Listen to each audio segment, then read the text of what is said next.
vossas Bíblias, livro do profeta Abacuque, capítulo de número 3, versículo de número 17. Porque ainda que a figueira não floresça, nem haja fruto na vide, ainda que decepcione o produto da oliveira e os campos não produzam mantimento, ainda que as ovelhas da malhada sejam arrebatadas e nos currais não haja gado, todavia eu me alegrarei.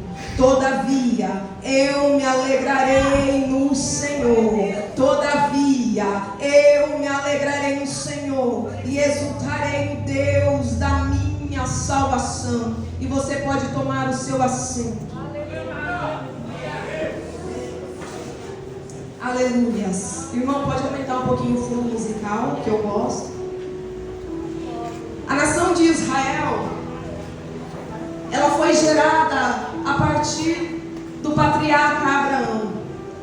Se antecedemos a história e formos discorrer no livro do Gênesis, nós vemos que Deus faz uma aliança com Abraão.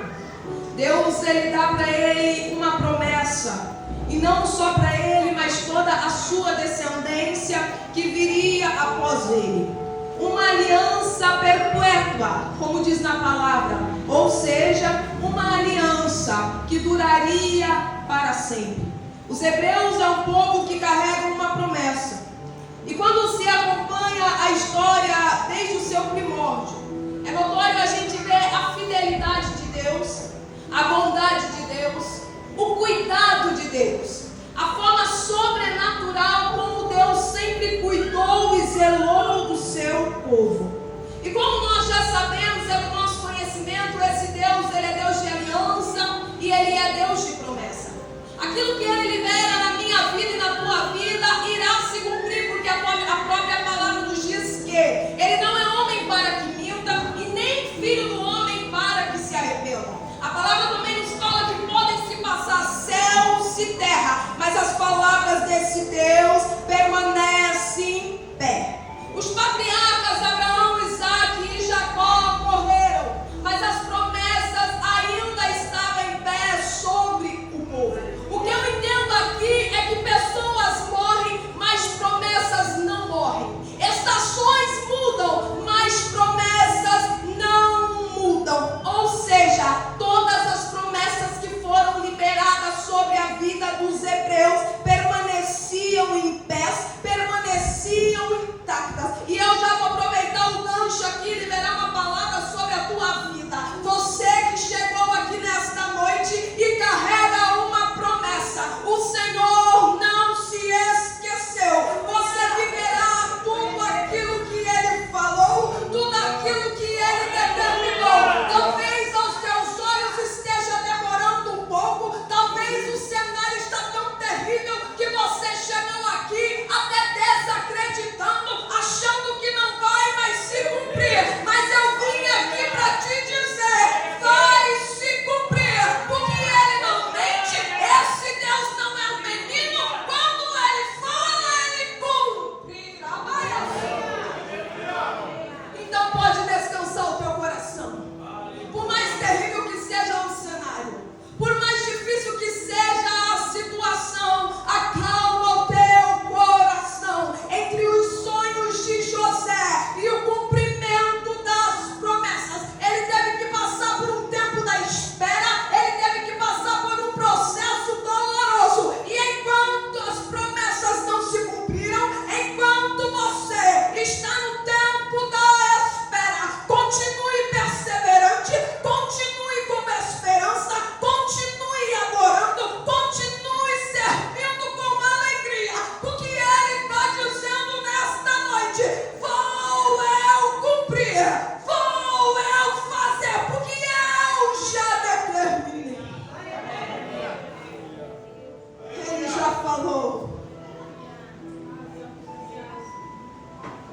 O Senhor hoje renova promessas. O Espírito Santo ministrava ao meu coração sobre pessoas já desacreditando de promessas, porque está no tempo da espera. E Ele te diz, chegou até aqui, então suporta mais um pouco. Não perca a fé agora, não perca a esperança agora. Quando se acompanha a história do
nada é impossível.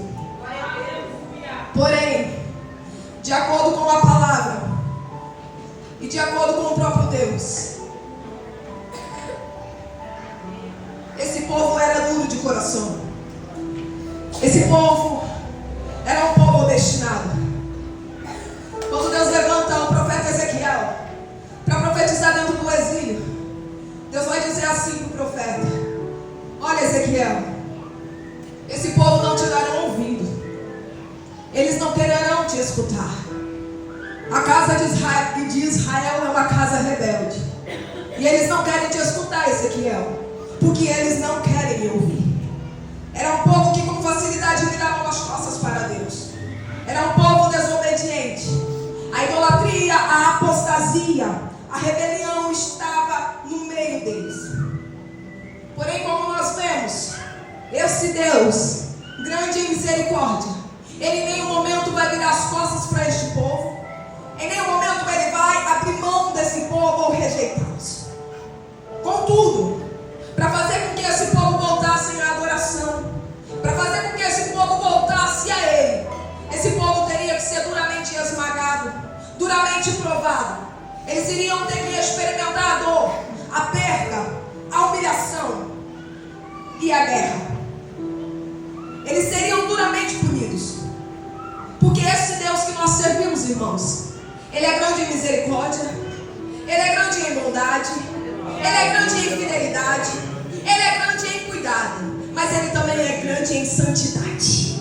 Ele odeia o pecado, Ele abomina a iniquidade, porque Ele é santo. E sim, Ele prefere te esmagar do que te perder. Ele prefere te ferir do que abrir mão de você. E é isso que os hebreus vão sentir na pele. Quando você acompanha o livro dos Juízes, você vê a instabilidade espiritual desse povo. Eles se rebelavam contra Deus, se arrependiam e logo Deus levantava um juiz para livrá-los. E assim segue a história. E agora, nesta ocasião, mais uma vez, esse povo está virando as costas para Deus. Eles iriam experimentar mais uma vez o juízo de Deus. O profeta Jeremias, no seu capítulo 25, ele vai profetizar e falar sobre o cativeiro babilônico. O profeta vai expressar a insatisfação de Deus contra o pecado, contra a idolatria, contra a apostasia. E como eu já disse no início, tudo que esse Deus fala, Ele cumpre. Tudo que Ele determina, acontece. Deus estava alertando, Deus estava avisando. E mais uma vez, agora o Senhor está falando. E entramos no livro do profeta Abacuque. Quem foi Abacuque? Abacuque, ele viveu em Judá durante o reinado de Joaquim. Nesse período, a Babilônia se tornava uma grande potência. Nesse período, a Babilônia estava se fortalecendo, uma potência mundial, ao ponto de conseguir dominar a Síria, o Egito e outros povos que outrora sempre foram muito poderosos. Abacuque, ele está entre os profetas menores. A palavra não vai falar muito sobre a vida particular deste profeta. Então nós não vamos também falar. Há algumas especulações de alguns estudiosos, porém, nós não vamos dar voz à Bíblia quando ela se cala. Então vamos ficar que ele é um profeta levantado pelo Senhor. Ele está entre os profetas menores, não por ele ser pequeno em estatura ou pequeno em poderio, mas porque o seu livro é um livro culto. No capítulo 1 do profeta Abacuque, ele vai declarar sua insatisfação. O profeta, ele está entristecido. O profeta está se sentindo ferido. O profeta está com o coração profundamente amargo. Ele expressa assim com perguntas ao Senhor. A violência, a corrupção e a destruição havia tomado Judá. Eu diria que Judá estava em crise. O povo de Deus havia se pecado. O povo de Deus havia se corrompido. O povo de Deus havia mais uma vez virado as costas para esse Deus que em nenhum momento nos deixou. Então Deus vai revelar ao profeta que ele vai punir Judá. E que para isso ele iria usar os babilônios. Deus iria encarregar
amor. Pelo contrário, Ele te ama tanto que Ele prefere te corrigir para não te perder. O apóstolo Paulo fala que o Senhor corrige ao que ama e açoita a qualquer que recebe por filho. Então sim, eu e você temos que nos alegrar quando o Senhor decide nos corrigir. Temos que nos alegrar quando o Senhor decide nos exortar. É porque Ele ainda não abriu mão de mim e de você. Eu sou mãe, tenho um filho de 8 anos. E tem coisas que eu gostaria de dizer sim pro Antônio, mas eu falo não, mesmo deixando ele triste e chateado. Porque eu sei, se neste momento ele com 8 anos eu disser um sim, vai afetar e prejudicar. Não é sobre o meu relacionamento com o meu filho que eu estou falando, mas é sobre você e Deus. Às vezes Ele tem que tardar a bênção para você amadurecer. Às vezes Ele tem que falar um não para você, mesmo que doa, porque você ainda não está preparado. Como que eu vou deixar o meu filho de 8 anos pegar um carro e dirigir, sendo que eu sei que ali na frente ele pode bater aquele carro e morrer? Como que o Senhor vai liberar essa bênção que você está pedindo, se Ele sabe que depois de 3 passos você pode morrer espiritualmente? Então, quando Ele te corrige, quando Ele te açoita, quando Ele te fala não, é uma forma de amor. Pense assim. O Senhor vai falar com Abacuque que os caldeus não ficariam impunes. A Babilônia iria oprimir o povo de Judá, iria oprimir o povo de Deus, mas eles sentiriam o furor e o juízo de Deus. Assim como Deus permite você ser oprimido, Ele mesmo julga a sua causa. Assim como Deus está permitindo você passar por esse ataque, Ele mesmo já determinou o fim do ataque, já garante a tua vitória. Ele vai dizer ali o prazo, o tempo que eles poderiam oprimir, mas Ele também já havia determinado um tempo que ia acabar. Ei, você que chegou aqui está dentro do processo. O Senhor está dizendo: eu já determinei o fim do ataque, eu já determinei o fim deste processo, eu já determinei o fim desta provação. Todos aqueles que se levantam contra os ungidos do Senhor têm que sentir o furor e o juízo dele. O Egito se levantou contra o povo de Israel e o Egito foi julgado por Deus. Os amalequitas, os filisteus, os cananeus, os moabitas e por aí vai, se levantaram contra o povo de Deus e tiveram que sentir o furor de Deus. Nabucodonosor se levantou contra o povo de Deus e teve que sentir o furor de Deus. O rei da Síria, Senaqueribe, se levantou contra o povo de Deus, mas ele teve que sentir o juízo de Deus. Faraó se levantou contra o povo de Deus e teve que sentir o juízo de Deus. Essa pessoa tem se levantado contra você, mas só vai até onde Deus permite, porque Ele está dizendo: vou julgar a tua causa. Vou pelejar essa batalha.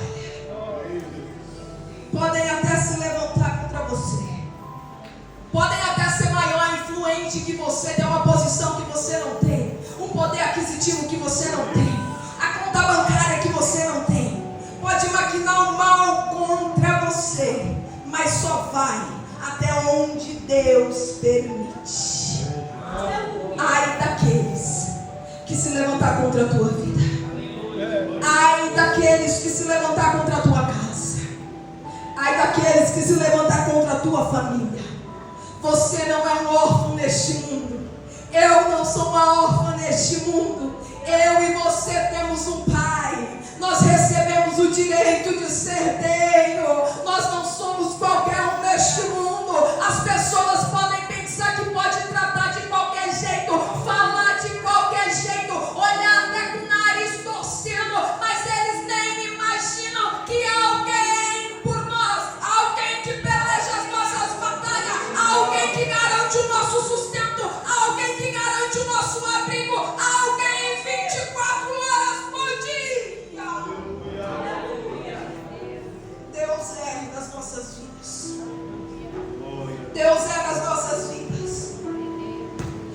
temos que ter a convicção do salmista quando ele disse: Deus é refúgio, Deus é fortaleza, Deus é sustento, Deus é abrigo, Deus é tudo que eu e você necessita, Ele é. É por isso que você não pode agir com as suas próprias mãos.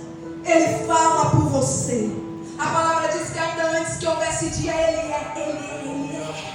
Ninguém há que possa fazer alguém escapar das mãos dEle, porque agindo Ele, ninguém pode impedir. Esse Deus entra onde você não entra, fala onde você tem que se calar. As mãos dEle não estão encolhidas para entrar lá e agir por você.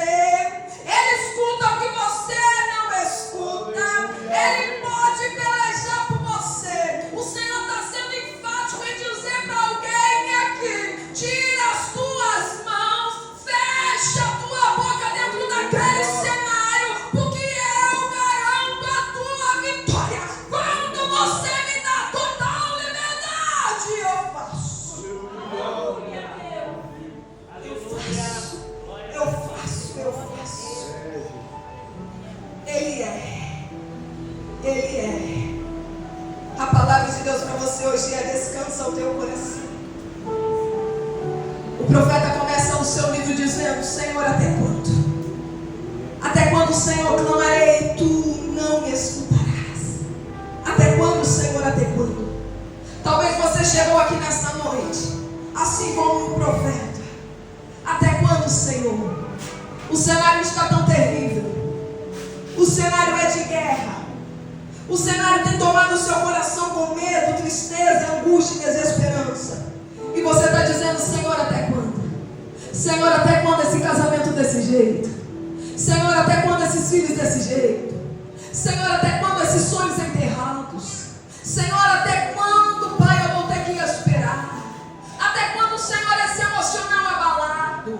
Até quando essas crises de ansiedade, essa depressão? Até quando, Senhor, essa crise financeira? Jesus querido, até quando tantos problemas? Até quando esse vento? Até quando essa tempestade? Até quando, Senhor, esse cenário? Até quando?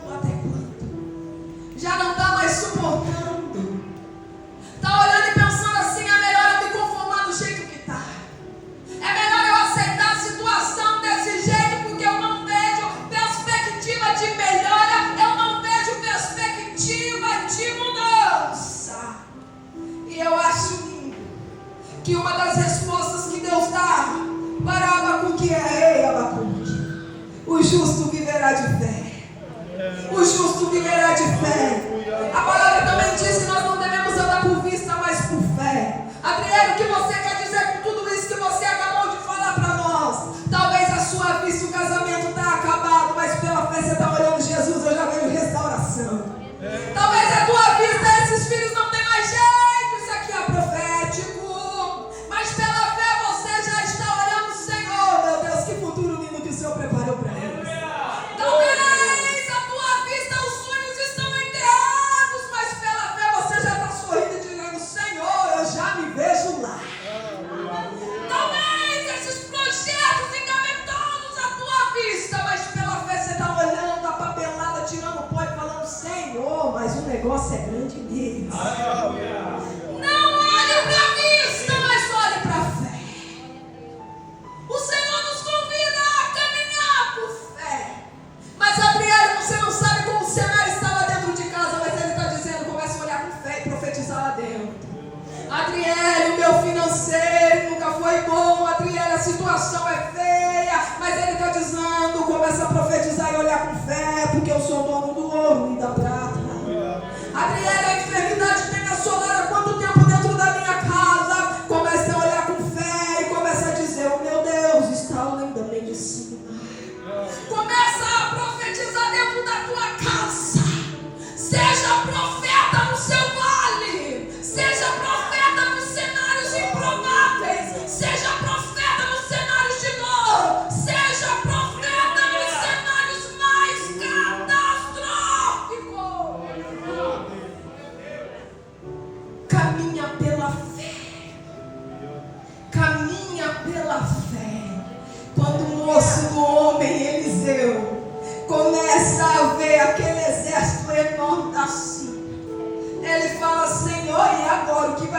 de nós. Aí o profeta ora e fala: Senhor, abre os olhos do moço para que ele veja. E quando Deus abriu os olhos, era carro de fogo, cavalo de fogo. Ele viu que eram mais os que estavam com o profeta Eliseu. A tua vista não está boa, o cenário não está bom, mas o Senhor está dizendo: permita eu abrir este olho espiritual para você começar a ver o que eu tenho feito por você.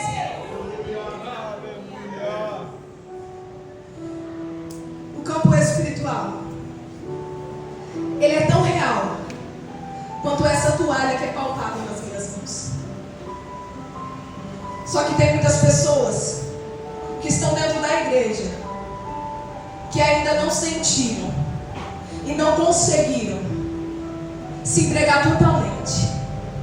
Está tão apegado ao que está acontecendo ao teu redor, está tão preocupado com as situações, são tantos afazeres, são tantas coisas a resolver, que o espiritual vai ficar de lado, vai ficando e vai ficando.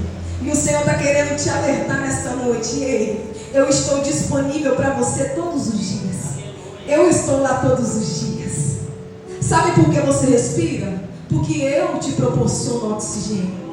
Sabe por que hoje você saiu da tua cama? É por causa de mim.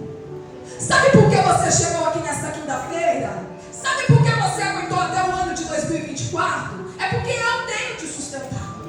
O profeta vai dizer assim, que as misericórdias do Senhor, Jeremias, são a causa de não sermos consumidos, porque as tuas misericórdias não têm fim. E novas são a cada manhã, porque grande é a tua fidelidade. Está preocupado com a vista por quê?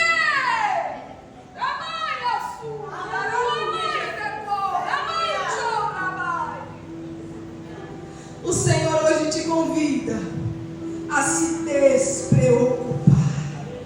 Eita, entrega o reino nas mãos do Senhor. O capítulo de número 13, ele é intitulado como a oração do profeta. Agora, o que era questionamento se transformou em oração. O que era tristeza se transformou em alegria. Por quê?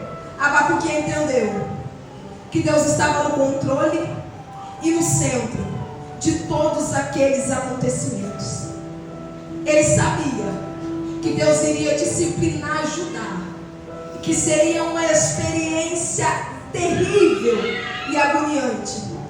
Mas o profeta agora aceitou a vontade de Deus. Vontade esta que nós sabemos que é boa, perfeita e agradável.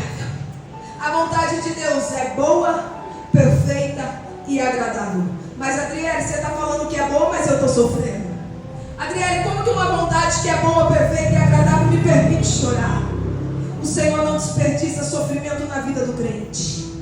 A maturidade, o testemunho e as experiências são geradas no ventre da dor. Ninguém gera testemunho sorrindo, ninguém gera experiência sorrindo, ninguém é lapidado sorrindo. Então sim, ela é boa, ela é perfeita e ela é agradável até quando ela te faz chorar. Aleluia! Ele entendeu que não seria fácil, mas que era o Senhor que estava no controle. Aleluia! O tema desta campanha é estabilidade em meio à crise. E só é possível você ter esta estabilidade se você confiar em Deus, se você descansar em Deus e se você entregar nas mãos de Deus o controle de toda a sua vida. E se você tiver fé o bastante para fazer isso, você vai sentir paz, a paz que excede todo entendimento que só Ele pode proporcionar. Você vai sentir tranquilidade em meio à crise, em meio às lutas, em meio aos processos. Sabe quando as pessoas olham para você e falam assim: ué, eu conheço a história de fulano, eu sei o que está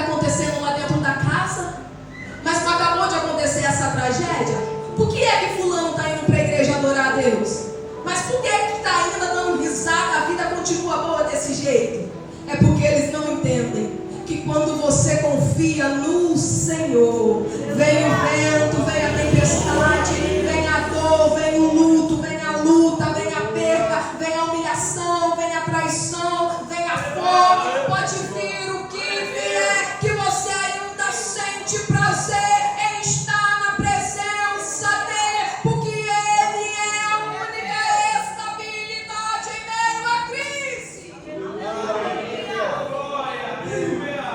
Conta bancária avantajada não te traz estabilidade. Um carrão, uma casona, um cargo, um concurso, uma posição não te proporciona a estabilidade que o eu sou, que sou, te proporciona. Quer ter estabilidade? Estabeleça ele como prioridade.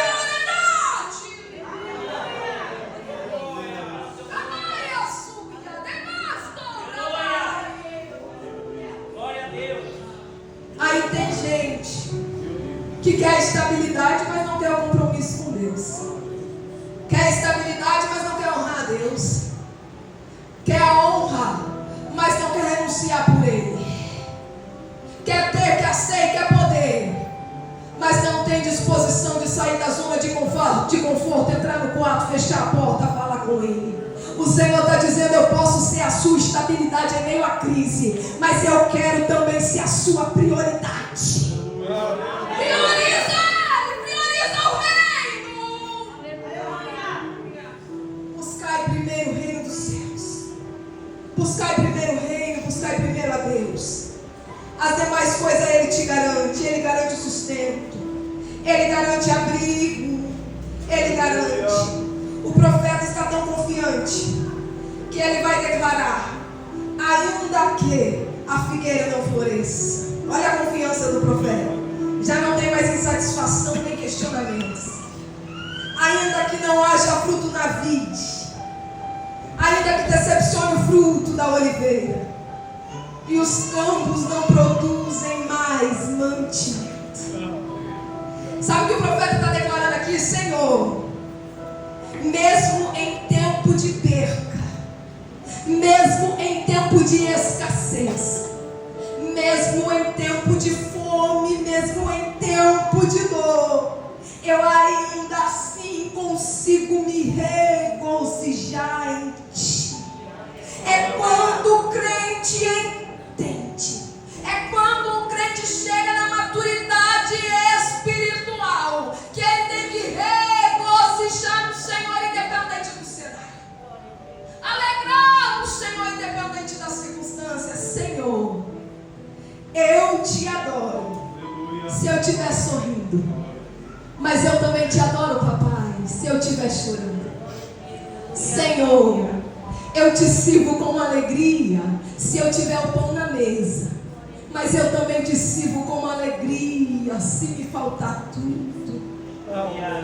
Senhor, eu te escolho se eu tiver saúde, mas eu também te escolho se eu tiver enfermo. Senhor, eu te adoro se eu estiver em pé, mas eu também te adoro se eu estiver caído. Ah, papai, eu sou fiel a Ti se as portas estiverem abertas,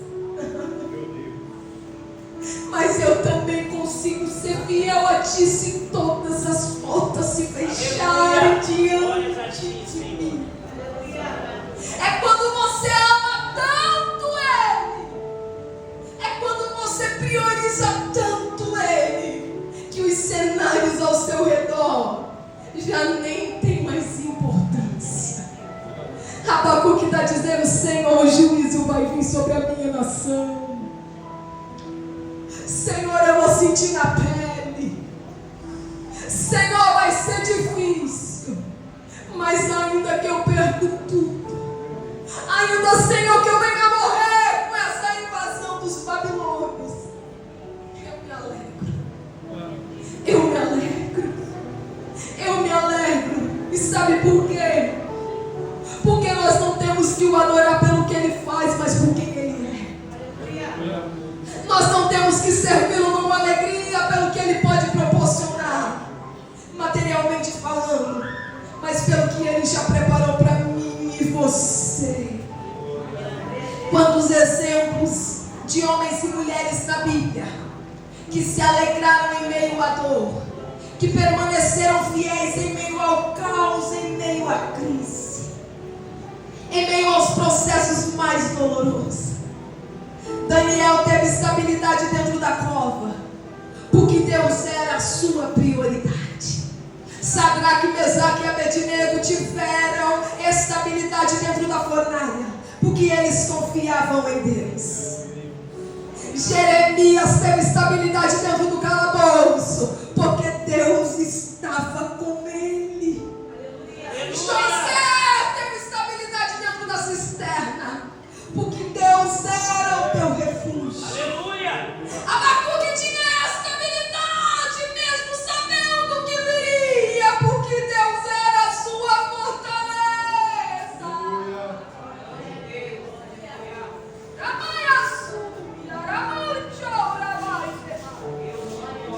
A minha estabilidade e a tua estabilidade está em Cristo. Só suportaremos os processos dolorosos, irmãos, se estabelecemos Ele como a nossa prioridade. Se confiarmos no Senhor, mas confiar de verdade. Pedro só afundou no momento em que ele olhou para a tempestade. Enquanto Pedro olhava para Jesus, ele caminhava sobre vento, tempestade, sobre o mar. Quer continuar caminhando em meio a essa crise? Estabeleça Jesus como um alvo principal. Aleluia.